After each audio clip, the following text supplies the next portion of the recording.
안녕하세요. 블랙스톤 H입니다. 여러분 혹시 어떤 기업의 주인이 될 수 있다는 생각 한 번이라도 해보셨나요?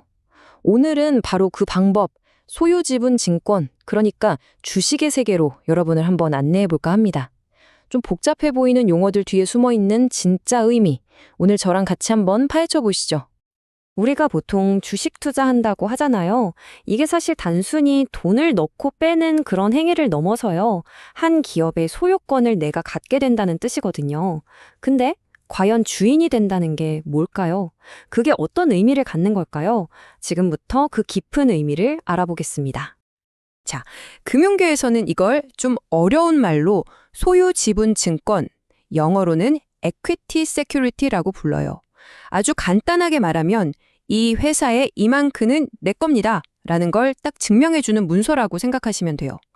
그리고 그중에서 가장 대표적인 게 바로 우리한테 제일 익숙한 보통주, 즉 커먼 스탁입니다. 네, 오늘 이 5가지 단계를 쭉 따라가면서 여러분을 주식의 세계로 안내할 겁니다. 보통주가 뭔지 그 기본 개념부터 시작해서요.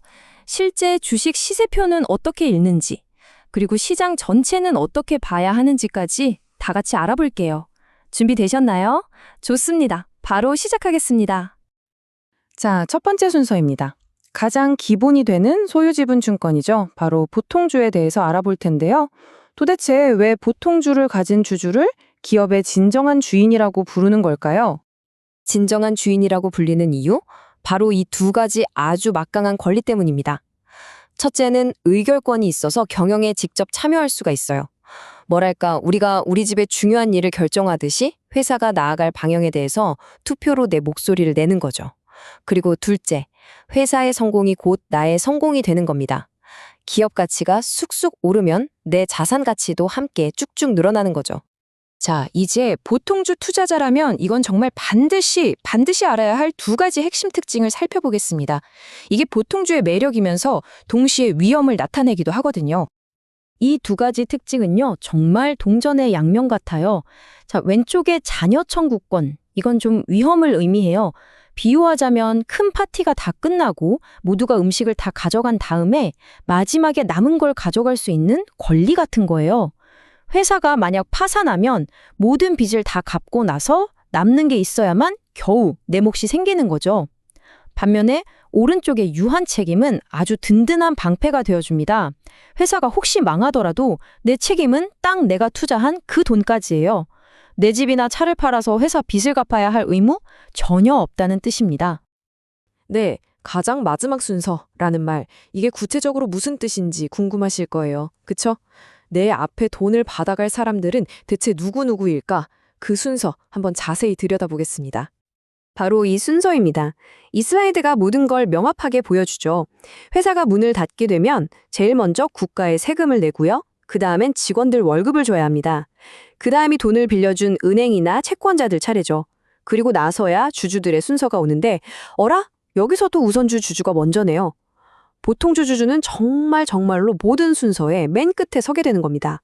이제 자녀라는 단어의 무게가 확 느껴지시죠? 자, 그럼 방금 청산 순서에서 보통주보다 앞에 있었던 그 우선주는 대체 뭘까요? 다음 순서로 넘어가서 이 좀 독특한 주식에 대해서 알아보도록 하겠습니다. 우선주는 말 그대로 우선권을 가진 주식인데요. 세상에 공짜는 없죠. 경영에 참여할 수 있는 아주 중요한 권리인 의결권을 포기하는 대신에 약속된 배당금을 보통주 주주들보다 먼저 받을 수 있는 아주 중요한 우선권을 얻는 겁니다. 그래서 주식의 성장 가능성과 채권의 안정성, 이 2가지 특징을 다 가졌다고 해서 하이브리드 증권이라고도 불려요. 정해진 돈을 먼저 받는다라는 말을 들으니까 혹시 이거 채권이랑 비슷한 거 아니야? 라고 생각하지 않으셨나요? 이야, 아주 날카로운 관찰이십니다. 맞아요. 둘은 되게 비슷해 보이는데 결정적인 차이가 있습니다. 그 차이가 뭔지 단표를 보면서 한번 확인해보죠. 이 표를 보시면 그 차이가 한눈에 딱 들어오죠. 여기서 정말 흥미로운 지점이 있어요. 우선주는요, 모든 면에서 보통주와 채권의 딱 중간적인 성격을 띈다는 겁니다. 의결권은 없지만 배당이나 자산 청구 순위에서는 보통주보다 앞서죠. 그런데 채권이랑 결정적으로 다른 점이 뭐냐면요. 채권 이자는 회사가 무조건 갚아야 하는 법적인 의무지만 우선주 배당은 회사가 어려우면 지급하지 않을 수도 있는 권리에 가깝다는 거예요. 바로 이런 유연성 때문에 기업 입장에서는 이게 또 매력적인 거죠. 자, 지금까지 주식의 종류와 특징 같은 이론적인 내용을 배웠으니까 이제 진짜 실전으로 한번 넘어가 보겠습니다. 우리가 매일 뉴스에서 보는 그 복잡한 숫자들, 주식 시세표, 그거 어떻게 읽어야 할까요? 자, 이게 실제 주식 시세표입니다. 와, 보기만 해도 머리가 좀 아프죠? 정말 수많은 숫자들이 빽빽하게 있는데 이걸 전부 다 알 필요는 전혀 없습니다. 정말 현명한 투자자들은요, 이 표에서 기업의 가치를 파악할 수 있는 몇 가지 핵심 지표에만 딱 집중합니다. 그중에서 가장 중요하고 가장 널리 쓰이는 지표 하나를 지금부터 알려드릴게요. 그 핵심 지표가 바로 PE 비율, 흔히 우리가 PER이라고 부르는 겁니다. Price to Earnings Ratio의 약자죠. 아주 쉽게 말해서 이익에 비해서 주가가 얼마나 되나 이걸 보여주는 숫자예요. 마치 우리가 아파트 가격을 그냥 총액으로 비교 안 하고 평당 가격으로 비교하듯이 주식의 가치를 회사가 버는 이익과 비교해서 이게 상대적으로 비싼 편이구나, 싼 편이구나를 판단하는 아주 중요한 잣대입니다. 물론 PE가 높다고 무조건 나쁘다? 그건 아니에요. 성장 가능성이 높은 기업에 대한 기대감이 반영된 결과일 수도 있거든요.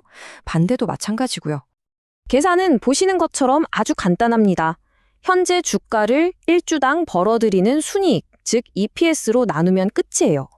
예를 들어서 만약 PE가 10이 나왔다. 그러면 내가 투자한 원금을 이 회사가 버는 이익으로 다시 회수하는데 10년이 걸린다는 의미로 해석해 볼 수도 있는 거죠. 이처럼 PE는 기업의 수익성과 현재 주가 수준을 동시에 보여주는 아주 강력한 지표입니다. 자, 이제 개별 나무, 즉 개별 주식을 보는 법을 알았으니까 시야를 확 넓혀서 숲 전체, 그러니까 주식시장 전체가 어떻게 움직이는지 파악하는 방법을 알아보겠습니다. 그게 바로 주가지수죠.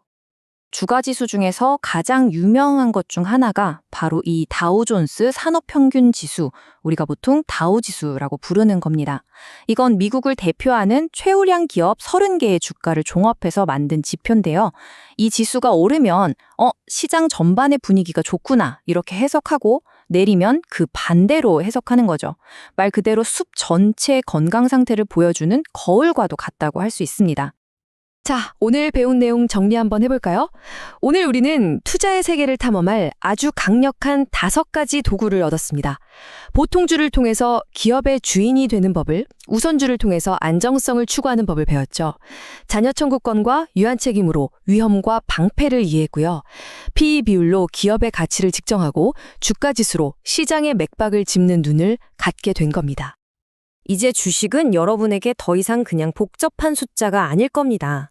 한 기업의 미래에 함께 참여하는 소유권 그 자체죠. 오늘 배운 지식을 바탕으로 한번 곰곰이 생각해 보세요. 여러분은 과연 어떤 기업의 주인이 되어서 그들의 성공 스토리를 함께 써내려가고 싶으신가요? 여러분의 현명한 선택을 응원하겠습니다. 지금까지 블랙스톤 H였습니다. 감사합니다.